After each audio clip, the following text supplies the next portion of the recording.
PSG Fan TV, bonsoir à tous, bonsoir Joe. Bonsoir. On continue notre tournée extérieure, quatrième match d'affilée face à Lille qui était plutôt joueuse et qui a proposé, n'empêche, quelques arguments qui nous a un peu embêtés, mais un Neymar est passé. Ouais, notamment, c'est vrai que cette équipe lilloise restait invaincue, c'est la seule équipe de Ligue 1 qui reste invaincue. Elle propose beaucoup de jeux, il y a beaucoup d'apports offensifs.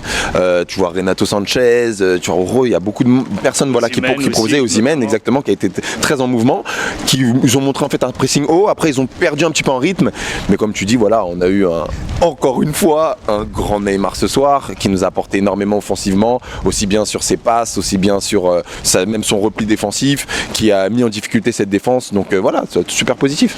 Dans notre aspect offensif, on peut pas critiquer Neymar ce soir, mais je trouve que par exemple Mbappé a fait des mauvais choix ce soir, voire même des petites occasions qu'il a ratées, faute peut-être de technique ou de concentration. Alors, tu sais, ma dernière vidéo, c'était, ça me rappelle des vieux démons, il a confirmé ces vieux démons et j'aime pas ça, je veux juste pas que ça dure.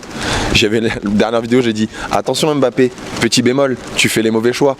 Et il ne faut jamais oublier que on a malheureusement, entre guillemets, la Ligue 1 n'a pas un gros niveau. Donc, quand tu as 4-5 occasions, il faut que tu te dises que si tu n'en mets aucune, il ne faut pas te dire juste qu'on a gagné 2-0. Si tu n'en mets aucune, c'est dis-toi que sur un grand match, tu vas nous planter. À l'instar de ce qui s'est passé contre Manchester, où il en a eu 2, il les a pas mis. Et il avait fait 2-3 matchs avant où il n'avait pas été bon, le garçon. Et là, ça fait 2 matchs, force est constater qu'il fait majoritairement, on va pas tout incriminer, mais majoritairement les mauvais choix.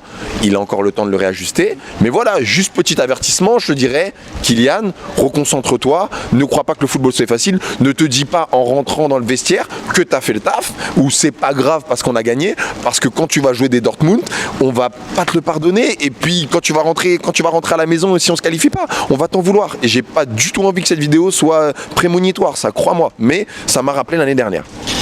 À l'image un petit peu d'un petit Icardi en bas de forme, baisse de régime, il n'arrive plus à marquer.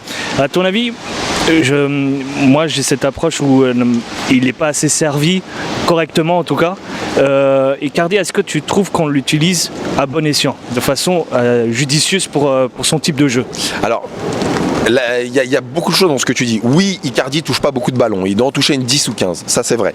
À côté de ça, t'as d'autres soucis, tu vois qu'aussi il y a l'entente Neymar-Mbappé technique qui atteint presque son paroxysme, fait que naturellement ces joueurs sont attirés pour jouer ensemble. Et c'est vrai qu'à l'instar même d'un Cavani qui en avait souffert, Icardi commence à aussi en souffrir, c'est vrai. Après, je trouve aussi qu'il est un peu moins bon, un peu moins intéressant aussi dans ses appels. D'accord. Personnellement. Donc c'est peut-être une petite phase de moins bien, mais rien n'empêche que il va pouvoir reprendre le dessus. Moi je me fais pas trop de soucis pour lui, c'est une mauvaise passe. C'est vrai que ça fait 2-3 matchs, il est habitué à marquer à tous les matchs, mais il peut reprendre le dessus. Il en a eu aussi quelques-unes quand même. On va pas non plus dire que Neymar lui en a fait 3-4 et malheureusement il les a pas mises au fond. Donc voilà, il va se reprendre. Je confirme. Je vais souligner juste pour la dernière question, ta petite mauvaise foi concernant l'entrée de Kwasi. Ouais. À la place de Thiago Silva, tu nous as dit qu'ils allaient marquer, qu'on allait perdre le match. Finalement, Kwasi a été au rendez-vous. Ouais. Alors déjà, t'es pas un pote. Mais au-delà de ça, parce que je me suis dit qu'il y a des chances qu'on prenne un but si Lille jouait avec autant d'intensité. Moi, je trouve qu'ils ont joué avec un peu moins d'intensité, mais je te dirais que non, j'ai pas trouvé que notre défense était quand même sereine. Kwasi a fait un bon match, mais quand Kwasi rentre et que je te dis oui, Thiago Silva sort et ça va être compliqué, c'est pas contre ce petit Kwasi, c'est plus le fait qu'il n'y ait pas Thiago Silva qui parle à sa défense. Et moi j'ai vu quelques largesses, il y a des buts qui auraient pu rentrer. Donc après heureusement que ça s'est pas rentré, mais non, mais c'est pas une charnière défensive que j'ai envie de revoir. Tu veux me dire que quoi? Tu veux la revoir contre Dortmund? Qu'est-ce que tu veux dire ça à la caméra? Non. En toute vérité, franchement non. Voilà. C'est à souligner. Voilà, mais je suis content qu'il fasse le taf et que tu vois que même en charnière défensive il est là. Super, je te remercie encore. Merci. Salut.